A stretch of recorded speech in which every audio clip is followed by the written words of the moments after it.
Hello and welcome to Walter Butler's Sales Motivation 101. Thanks for being here today. Today we're going to go over the 4 disciplines of execution. It's from a book by a man named Chris McChesney and others at the Franklin Covey Management Institute.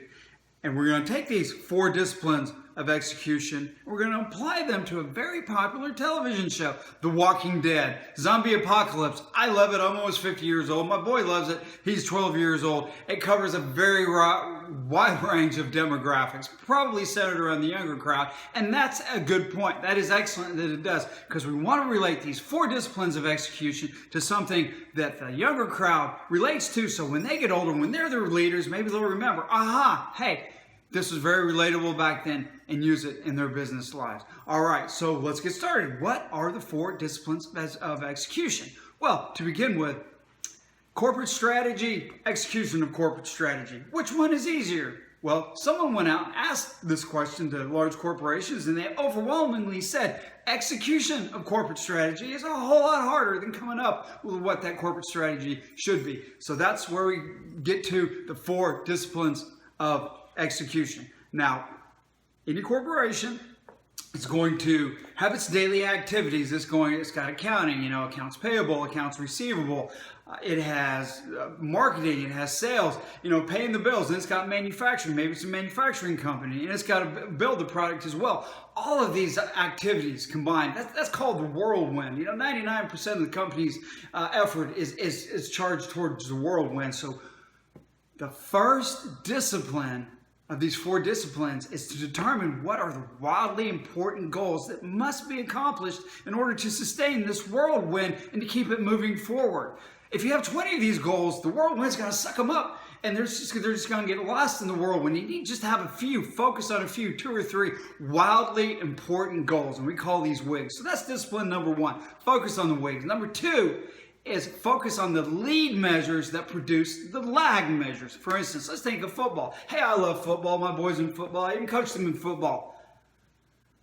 If you look at that, you look at the scoreboard, all right? That's the lag measure, right? That's the one that counts. That's the lag measure. Everyone looks at the scoreboard, but it's the things, the lead measures that go in place before the lag measures are accomplished that you need to concentrate on. The yards per rush, the number of receipts, of receptions, the tackles behind the line, that sort of thing. So the lead measures that produce the lag measures, determine what they are, and then number 3, put them all on a scoreboard, a compelling scoreboard.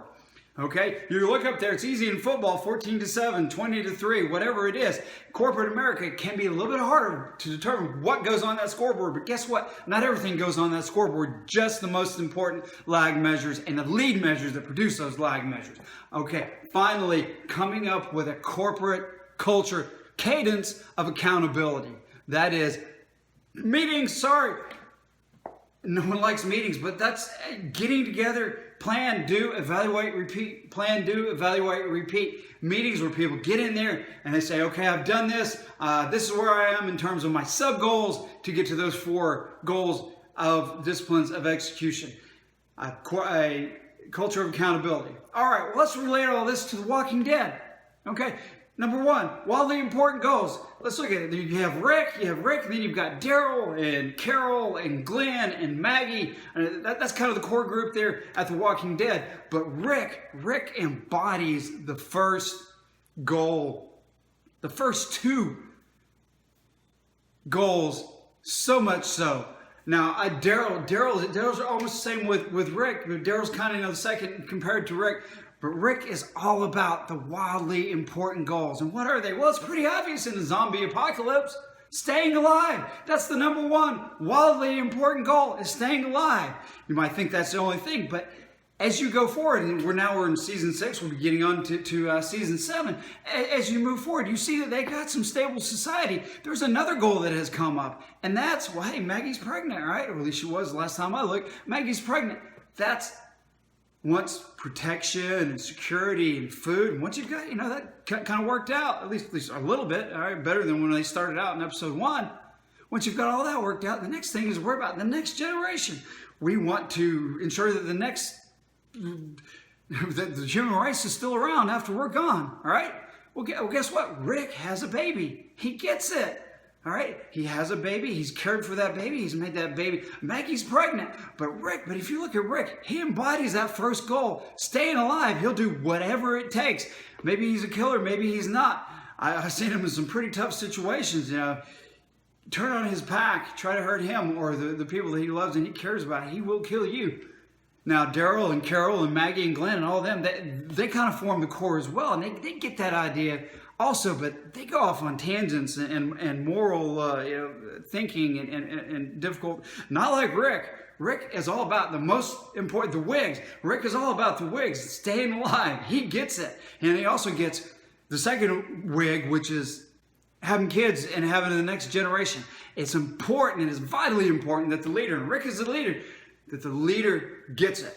Okay, now number 3 and number 4, I don't know that Rick is necessarily the leader there, but in terms of coming up with a compelling scoreboard and the lead, or 2, the lead and the lag measures, then the compelling scoreboard, then the cadence of responsibility.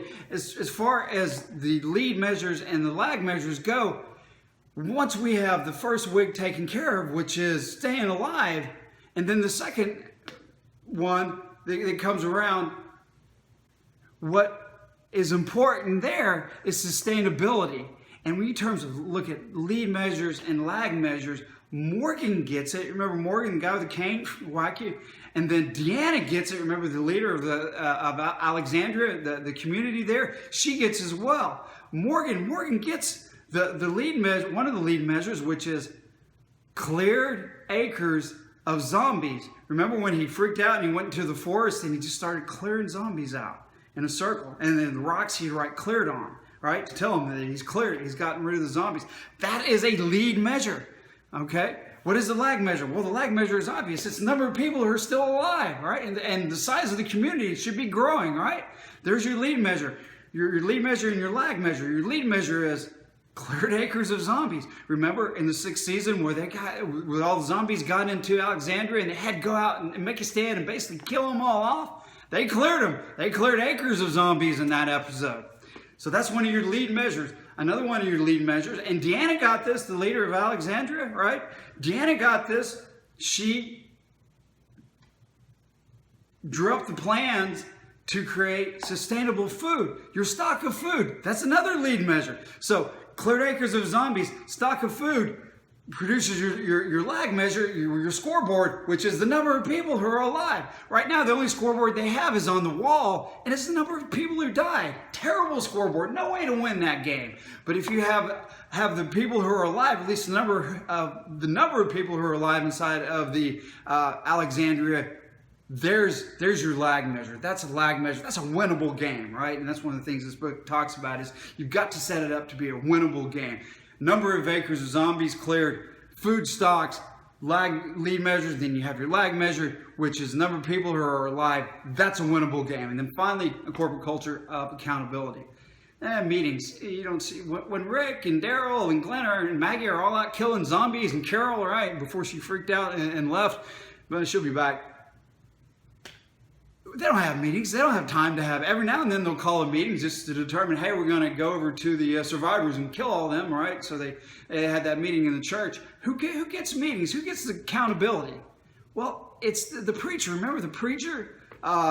What's his name? Gabriel? He was walking around, I think it was episode maybe 6 of season 6, and he's putting up the notes. You know, we're going to have a prayer meeting at 1 o'clock.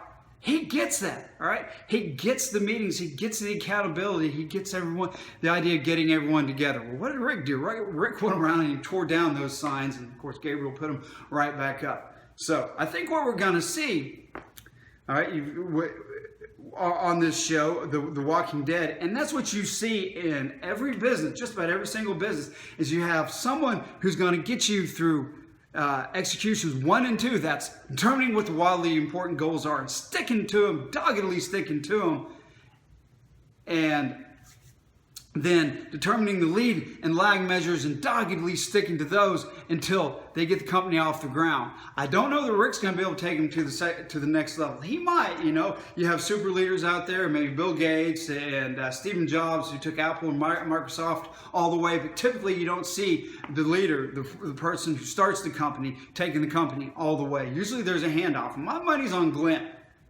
All right. As far as the people at Hilltop and letting Maggie do all the talking and the negotiation, I don't think Maggie's it. She's going to become a mother. She's going to move off and do that. I think my money is on Glenn to take them to the next level. So the 4 disciplines of execution. Come up with your wildly important goals. Come up with the lead and lag measures that are going to produce results in those goals. Come up with a compelling scoreboard, a winnable game. That's very important. A scoreboard that you can look at and say, we are winning or we are losing at any point. And then a cadence of accountability. Churches do a great service to that in our society, regardless of what your religious views are. But in our society, churches do a great service in terms of adding that accountability to us. So that's it. 4 disciplines of execution, Walking Dead. Hopefully I related it well. You can take those away, maybe utilize them in your business. So until the next time, keep your feet on the ground and keep your eyes looking at the stars. Bye-bye.